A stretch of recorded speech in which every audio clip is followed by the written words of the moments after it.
Tapi teman-teman, saya ingin mencoba mencari sisi yang lain ya. Kalau teman-teman berbicara tentang politik terkait dengan ini, selalu arahnya bagaimana Gibran, karena memang ini yang terkini.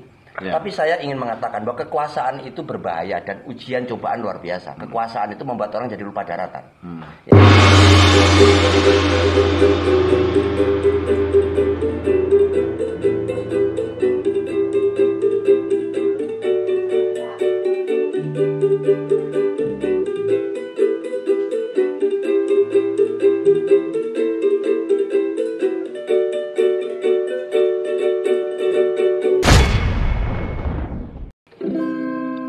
Terlalu indah dilupakan,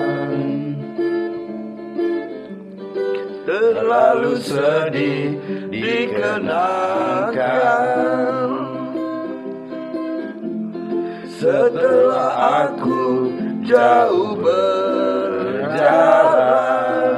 dan kau ku tinggalkan,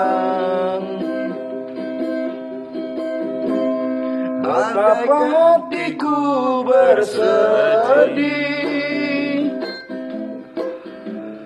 mengenang kasih dan sayangmu. Setulus pesanmu kepadaku, dan kau kan menunggu.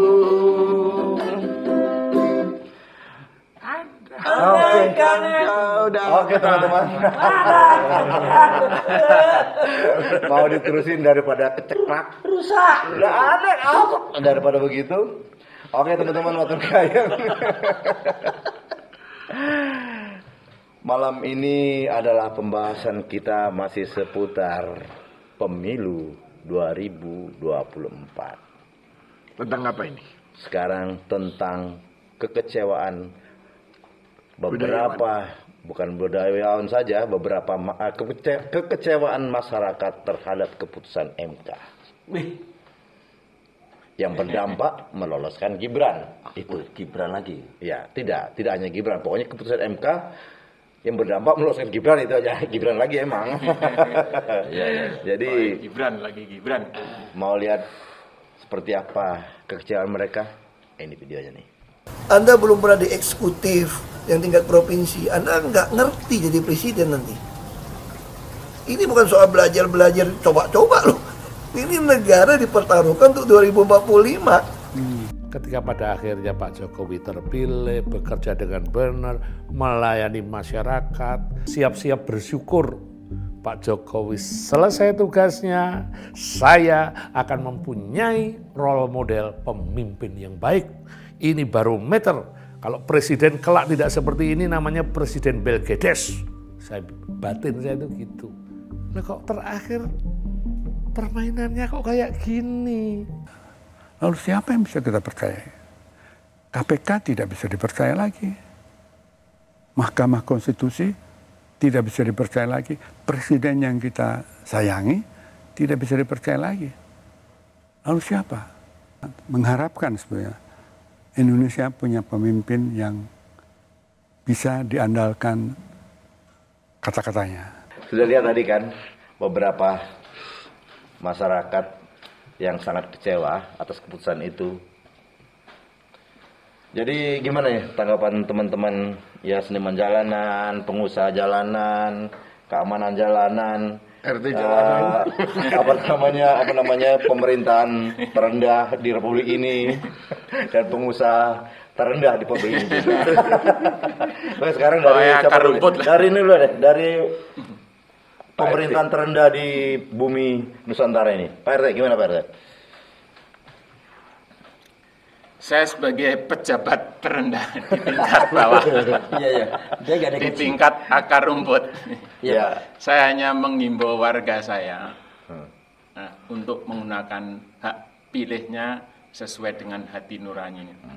Nah, terlepas dari keadaan apapun itu semua, karena ini hanya peristiwa 5 tahunan.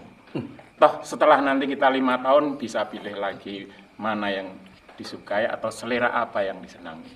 Jadi ini anggap saja sesuatu yang biasa-biasa aja lah.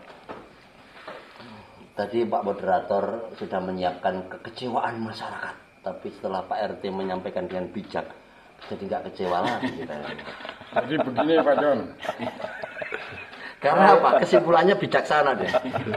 Jadi kalau saya sebenarnya begini. Jadi menanggapi sebagai keamanan, menanggapi situasi politik yang kaitannya dengan keputusan MK karena pencalonan Gibran yang sedikit dipaksakan kemarin. Jadi saya dapat perintah dari pimpinan saya. Nah ini dia. Saya jadi... Sorry, sebentar. Saya potong dikit. Pimpinan saudara itu siapa ya? Ada deh. Seperti mimpi di siang bolong. Jadi apa ya tadi? Jadi karena situasi itu saya harus diperintahkan untuk cepat tanggap. Karena yang sudah terjadi bahwa gejolak politik, termasuk gejolak ya kemarin ya, ketika ada sedikit kekecewaan dari masyarakat karena satu keputusan lembaga pemerintahan kita, itu biasanya itu ada gejolak. Nah, yang dulu selalu ada demo. Nah, untuk itu nungguin untuk itu toh? Enggak. Oh ya. Ya sudah cukup aja, sudah sampai untuk itu aja. Enggak dinungguin tuh. Tapi sebetulnya Jadi masih koma itu ya. Iya. ini kekecewaan masyarakat sebetulnya. Justru kekecewaannya itu adalah beberapa orang yang tadinya itu adalah pendukung Jokowi. Yang tadi ada beberapa yang mengatakan, saya dari awal mendukung Jokowi. Saya merasa Anda adalah orang baik. Tapi ketika Anda istilahnya, entah Pak Jokowi berperan atau tidak, orang merasa bahwa Pak Jokowi berperan untuk mendorong Gibran menjadi wakil. Dan mereka merasa bahwa itu adalah politik dinasti. Karena terlalu memaksakan. Itu loh Mas. Kecewaan masyarakat itu di situ sebetulnya. Justru dari pendukung Jokowi sendiri, mereka kecewa. Kenapa Jokowi berbuat seperti ini gitu loh. Menurut tanggapan Mas Jering gimana? Kekecewaan masyarakat dari mana? Loh itu tadi tuh di videonya. Itu yang ngomong tadi itu bukan mewakili masyarakat. Tapi Itu sebagian dari masyarakat. Ya kan masyarakat. Iya. Sebagian masyarakat. Sebagian masyarakat yang mendukung juga banyak. Oh, okay. Jadi kita boleh ngomong kekecewaanmu gitu. Tapi bukan berarti kekecewaan kita ya kan. Ya kamu sendiri ngajak aja. Kompak enggak itu? Jadi kalau menurut saya Dari kemarin beda menurut saya itu kekecewaan dia. Dia ngomong dia pendukung Jokowi, tapi belum tentu dia pendukung Jokowi. Buktinya dia sekarang tidak. Loh, hati-hati loh, yang ngomong barusan tuh orang terkenal. Biarin, nggak peduli. Kita kan akar rumput. Kita nggak peduli, Pak. Ya, menurutmu sekarang Won, Wajar. kenapa sampai mereka kecewa sampai bahkan itu sebagai tokoh masyarakat itu sampai nangis seperti itu? Ya wajar, kekecewaan itu. Dalam apa sih sebetulnya kecewaannya itu sebetulnya? Dalam banget ya. Tapi bahwa Mas Jeding tidak kecewa ya karena kan di dalam otak bawah sadarnya adalah Gibran gitu ya. Jadi tetap dia bisa menganulir itu. Tapi sesungguhnya yang membuat kecewa itu adalah proses gejala itu sudah muncul ya. Ada invisible hand ya, tangan-tangan kekuasaan, tangan-tangan mencengkeram gitu. Impossible hand. Bukan tangan keponakan. Tangan keponakan. Tangannya impossible. Sotoy lo.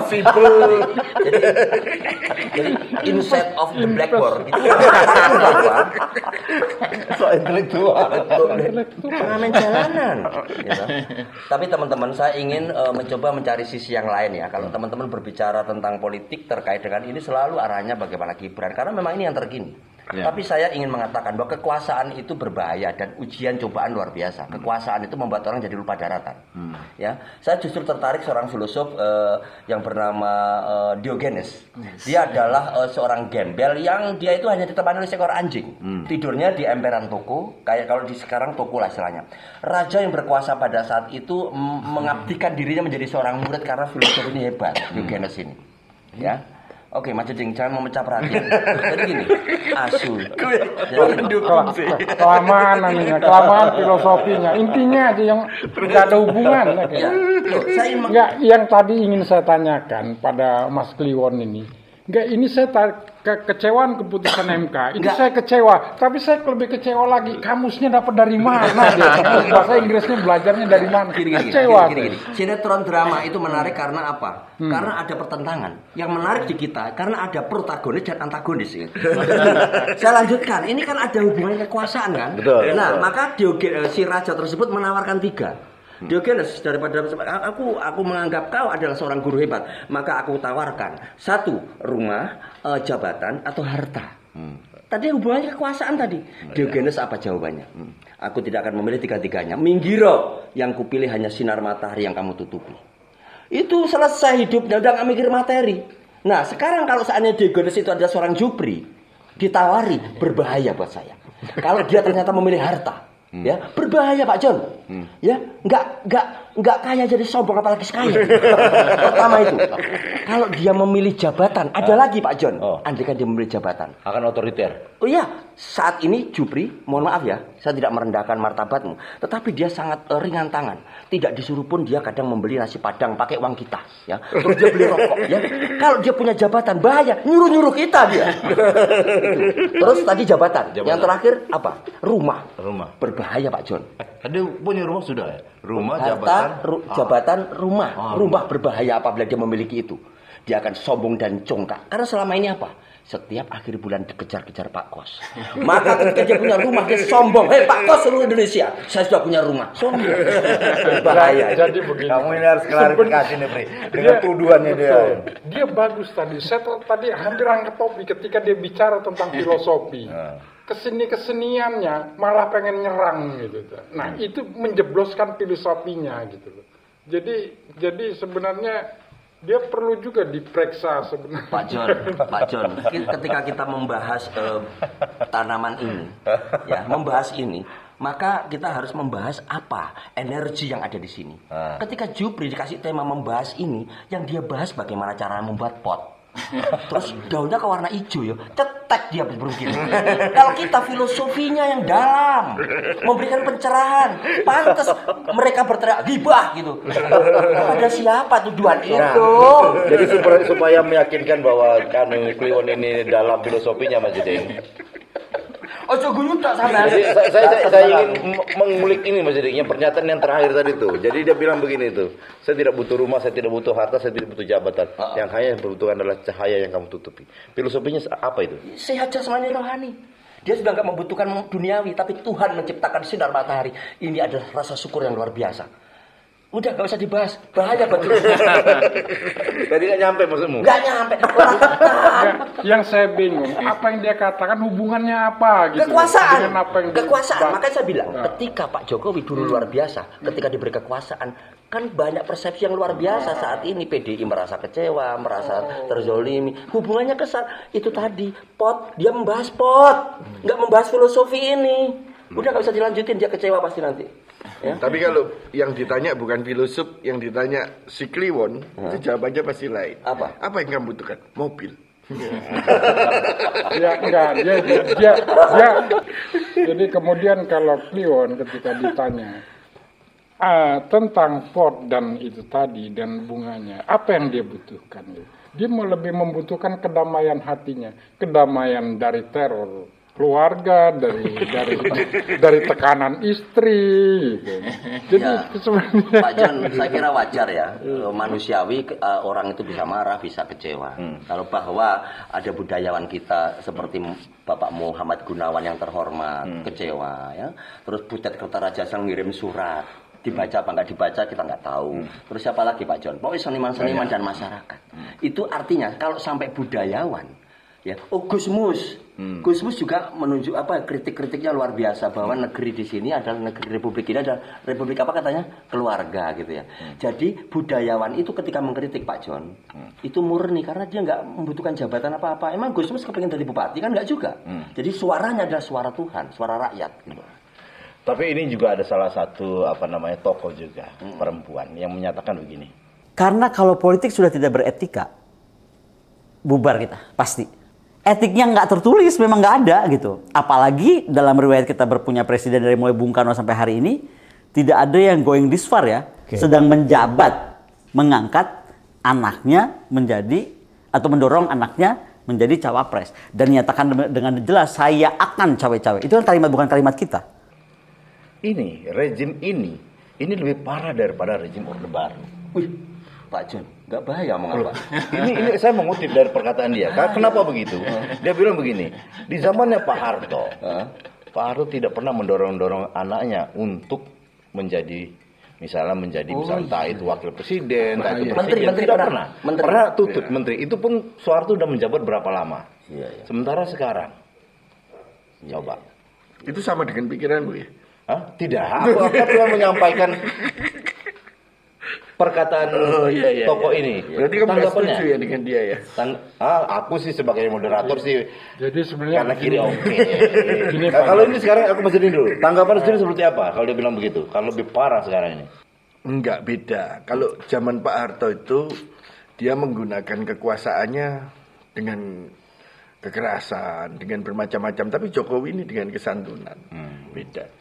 Jadi mungkin kita di sini semua ini nggak tahu bagaimana orang-orang yang di atas ini memainkan bidak caturnya itu, bagaimana kita nggak ada yang ngerti soalnya. Sampai sekarang kita cuma wah ini Jokowi gini. Belum tentu, bisa jadi Jokowi itu berjasa, dia itu merendahkan dirinya untuk mencapai sesuatu yang kita nggak ngerti. Menurut Mas Juding nih ya, misalnya entah siapapun yang mendesain itu, yang jelas ketika Gibran maju, itu Jokowi juga pasti tahu, pasti. Udah nggak mungkin Jokowi tidak tahu, ya, dan nggak mungkin Jokowi tidak merestui. Apa menurut Mas Juding itu cukup santun? Santun. Karena Gibran sendiri dia juga punya kemampuan. Ya, dia bagus. Karena dari generasi muda ini yang satu-satunya yang punya kemampuan dia. Soalnya gini loh Mas Jering, jadinya berdampak oleh keputusan MK tadi itu. Padahal tidak ada kata-kata undang-undang seperti itu. Akhirnya MK menambah itu supaya Gibran tetap maju. Pak Jarod nggak kuat aku. Coba. Dia makhluk hidup tapi nuraninya bisa meninggal ya. Bisa. Penalarannya itu gimana ya? Ini merusak akal sehat ini. Merusak akal sehat. PDI sendiri mengatakan sudah tidak bersama Pak Jokowi nggak apa-apa. Berarti kecewa itu. Iya Mas, sadar Mas. Tapi gini sih, aku juga mikir gini sih. Seorang bukan filosof ya. Pernah kata-kata dari Ali bin Abi Thalib tuh. Ada lebih mantap. Dia mengatakan begini nih. Jangan kau ceritakan tentang dirimu pada orang lain. Oh iya. Karena orang yang menyukaimu tidak butuh itu, dan orang yang tidak menyukaimu tidak percaya itu. Iya, aku tahu. Seperti apa yang kata Mas Jering tadi tuh. Jadi apapun yang kita katakan, ketika dia suka sama Jokowi, masa bodoh, dia nggak akan percaya. Salut kalimat tadi. Itu tadi kan saya kan belibet tuh. Iya, dia menghafalkan jadi lancar. Menghafalkan setengah jam. Sampai lupa dia. Itu kata-kata bijak dari Ali bin Abi Thalib. Saudara, bibirnya Jupri mau mangap. Ayo, Pri. Begini. Ini omongan yang lantur saya pikir, yang nggak penting-penting amat. Silakan terus. Gitu ya. Yang tidak yang nggak ada Pak RT. Aku Pak Jeding, kamu bilang tadi itu tidak menjadi ukuran loh, bahwa yang modelnya radikal, terus Pak Jokowi tenang gitu ya. Tetapi kan pergerakan strateginya yang bekerja. Gitu loh. Ada yang ekstrim langsung seperti saya verbal, jebret. Ada Jupri yang tenang, tapi dia menusuk dari belakang saya. Ada seperti itu. Ya, seperti itu. Jadi memang nggak bisa jadi ukuran. Betul. Jadi ini konspirasi tingkat tinggi. Oh iya. Sekarang Pak RT coba Pak RT. Tadi kan Pak RT juga udah lihat tuh Pak RT beberapa budayawan, seniman, masyarakat biasa yang kecewa. Jangan menghimbau lagi Pak RT. Sekarang tanggapan Pak RT tentang itu tuh. Ya, tentang orang yang kecewa dengan tentang pergerakan Jokowi ini. Karena suasana atau atmosfer sekarang ini masih dalam suasana zaman edan ya. Ini kata Pujangga Ronggo Warsito, ya kan? Pengaruh saya ada, kan ada sekarang filosofi. Zamannya masih zaman edan. Jadi kalau nggak edan, nggak keduman. Nah, akhirnya orang pada nggak habis peduli apa nggak anon. Yang penting dia ingin mendapatkan 3T, yaitu yang menjadi catatan harta, tahta, wanita. Nah, di sini 3 ini selalu bergelut dan bergulir sampai saat ini. Jadi semua memperebutkan harta, tahta, wanita. Dan ini yang paling sulit dikendalikan untuk setiap insan manusia untuk mengendalikan itu. Tentang itu kekecewaan mereka tadi gimana Pak RT?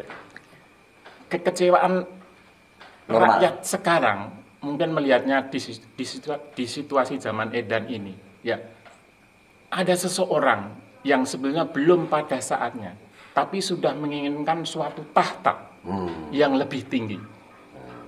Nah, itu sebenarnya belum dalam ukuran kematangan belum mencapai, tapi ingin suatu tahta. Ya. Kalau itu tadi tahta Pak RT. Iya, tadi di tahta yang ta kedua, harta, tahta, wanita. Tahta, harta, tahta, wanita. Nah, itu yang dicari setiap insan. Bentar, kalau tahta itu Gibran yang mencari, harta itu Mas Jun yang mencari, wanita Jupri yang mencari. Tetapi saya mencari wanita. Saya kali ini saya sangat tidak setuju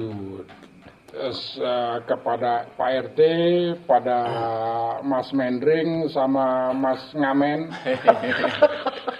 Karena kok pikiran itulah yang saya bilang, pikiran-pikiran yang kamu jangan nutupin mukamu itu loh, di kameranya kelihatan mukamu. Oh ya maaf, gantenganmu hilang. Suara saya lebih penting sepertinya dari wajah saya.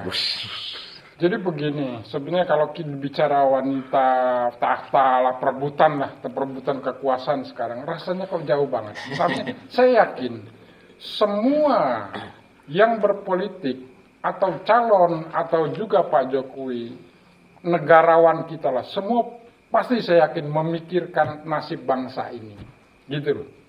Nah, jadi rasanya kalau mereka mau bertahta untuk kepentingan pribadi, saya rasa setelah Orde Baru mungkin ya, itu sudah tidak lagi. Artinya, cobalah kita sama-sama berjiwa besar. Artinya begini, kalau mungkin kita dikasih kesempatan gitu, pasti pikiran kita sama, ingin membangun negara ini, diberikan kesempatan, itu kan.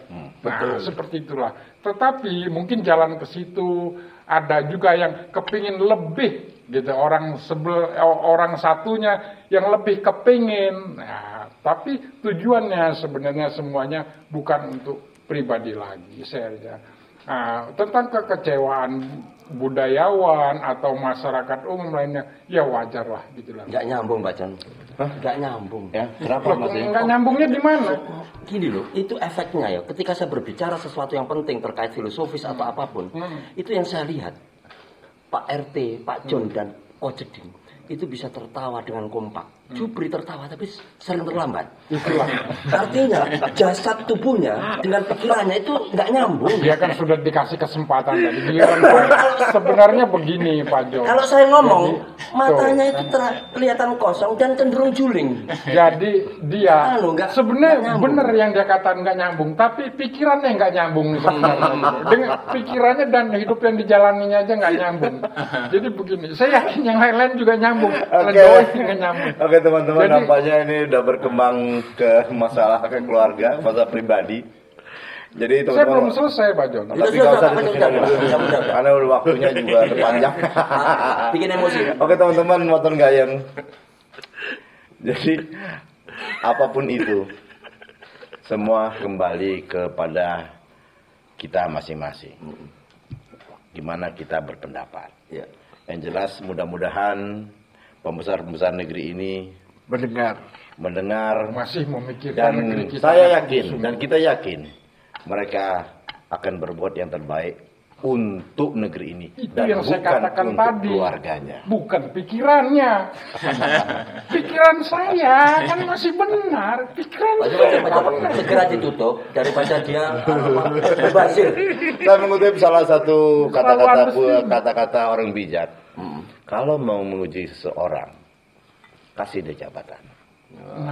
Oke. Sampai di sini dulu teman-teman nonton gayang. Sampai jumpa episode berikutnya. Bye bye.